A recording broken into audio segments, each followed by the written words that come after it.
Bienvenue dans la séquence des Market Movers. Il est jeune, il est beau et surtout, il est expert des marchés. Nous sommes bien sûr avec Charles Janus, coach chez Interactive Trading. Charles Janus, bonjour. Bonjour Fabienne, merci pour l'introduction. Merci d'être avec nous et encore, je n'ai pas encore utilisé de superlatif. Alors, on va parler de quelques valeurs que vous avez fait du stock picking et c'est vrai qu'il se passe des choses chez Lagardère. C'est le patron d'Hachette Livre qui était rentré en 2003 qui quitte le groupe. Des désaccords sur le futur d'Hachette Livre effectivement et d'un possible rachat par Vivendi. Il semble-t-il qu'il y a eu un désaccord stratégique. Et du coup, la valeur vous paraît intéressante ? Exactement, c'est ça qui va nous intéresser aujourd'hui, c'est bien Lagardère et c'est ses décalages boursiers dernièrement. En effet, alors pour rappel, Lagardère, c'est notamment aussi Europe 1, le Journal du Dimanche, Paris Match, et donc vous l'avez dit, les livres Hachette. Donc en effet, Arnaud Nory, qui était PDG depuis 17 ans, je crois, est sorti au profit de Pierre Leroy, suite à des déclarations qui avaient été faites dans la presse ces dernières semaines.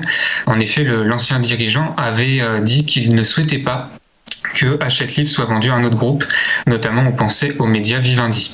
Donc son brusque départ est en train de relancer les spéculations qui voudraient que Vivendi mette la main sur des actifs de Lagardère, que ce soit Hachette Livre ou Europe 1 par exemple.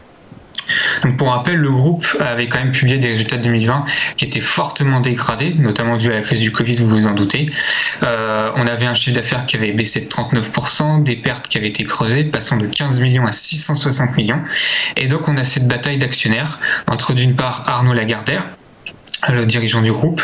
On a à côté de ça Vincent Bolloré. On a également le patron d'LVMH, Bernard Arnault. Et on a des fonds activistes comme Amber Capital qui sont actionnaires aussi de la société. Et tout ce petit monde se bataille pour obtenir des morceaux de la société.